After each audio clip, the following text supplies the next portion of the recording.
Hello and welcome to another long series of videos covering the latest releases of Star Citizen and possibly other games in the future called What's in the Patch, where I break down everything released in the latest patch release and the broader context of what that means. Now, as this is the second video I've done with this series, I've got to do some quick housekeeping. Firstly, CIG releases waves way too quickly, so instead of covering every release, I will be giving a detailed overview of what changes week to week with any new patch, and a final one when the patch releases, giving it a full detailed overview of what made it to the final release. As always, I will be giving context for how these changes line up with the wider picture of Star Citizen's development as I go on. And if you enjoy this content, make sure you like the video, subscribe, hit the bell icon to know when these are released, and be sure to let me know if you want me to keep doing this kind of content. With that said, let's figure out what's in the patch for Star Citizen Alpha 3.19 Open PTU. To start with, the patch is now open to all who want to download it. So if you want to check this out yourself, just copy your account to PTU in the settings of your account on the website, go to the drop-down version on the launcher, select the yellow PTU option, and download. And just in case you're running low on memory in a particular drive, you can also install the PTU to a separate drive under the settings options of the launcher and scrolling all the way to the bottom.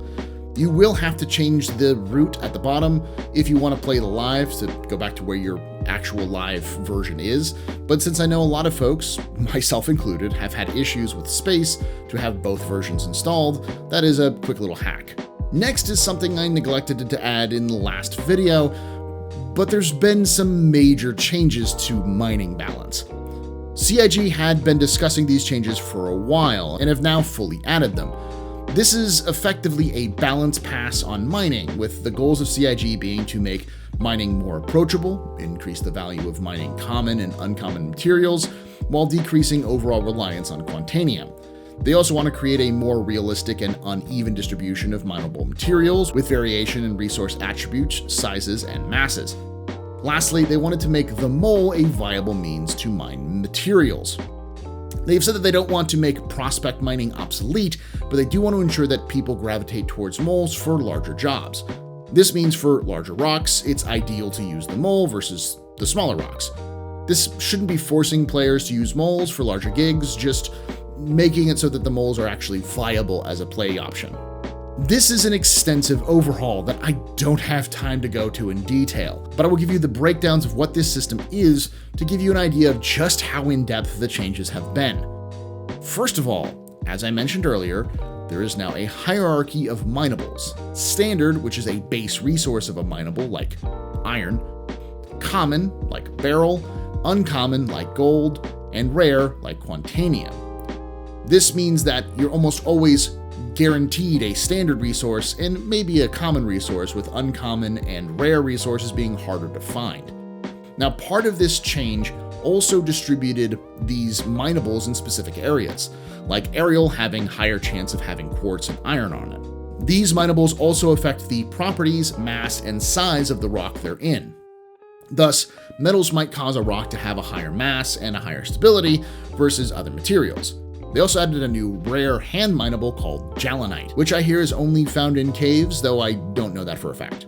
They also made it so that locations that are further away from the common clusters of material will have higher demand for it, thus encouraging miners to travel around to get the best deals for their mined material. Along with that, the refineries' yield and time, to ensure the best credits per hour, require players to travel further. All in all, it feels like CIG is trying to make mining overall more profitable, to encourage people away from seeking only one material because it gives the best bang for your buck, to do away with the meta mining. They also rebalanced the mining heads and gadgets entirely. This I won't go into, but my friend Croncy covered it well in his own video to give you an idea of what they changed, which I will leave in the top right and in the top comment. The gist is that every gadget and head has a purpose now, and long gone is the Lancet mining meta. They've also added an interesting feature, as mining sub-items are now grabbable and storable in inventories. Along with that, the bug which prevented people from selling the salvaged weapons and components has now apparently been fixed, though as with any bug, it may still be active, just not as reproducible. If you find yourself still having it, be sure to report it. This is where I break down what this actually means. The short version, CIG is setting up the verse to become an actual economy. The long version is that this can be taken with the monthly report updates that cargo elevators, tractor beams, and even the mighty Hull C herself, which was recently announced for release in 3.20 on the roadmap, shows that CIG is no longer simply adding new features into the game and moving on. They're starting to pull together the various parts of the game to make something of a functioning economy by the end of the year, or at least that seems to be the goal.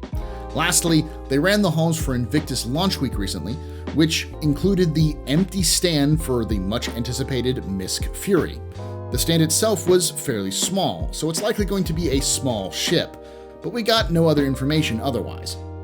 The tests seem to have gone well, as no major issues were reported as far as I could find, which is a good sign for how close the patch is to release. We're heading towards the end of the PTU phase for 3.19. Again, things can and will change between now and the release, though that window is getting much smaller. We know that this patch will be released before May 19th, 2023, as that's when the Invictus Launch Week is, and this is the patch for that event. The next What's in a Patch will likely be the final release of 3.19 next week, so keep an eye out for that. As always, let me know if this is helpful for you and what else you'd like to see and hear about in the comments below. And like I say every time, hope to see you someday in the black.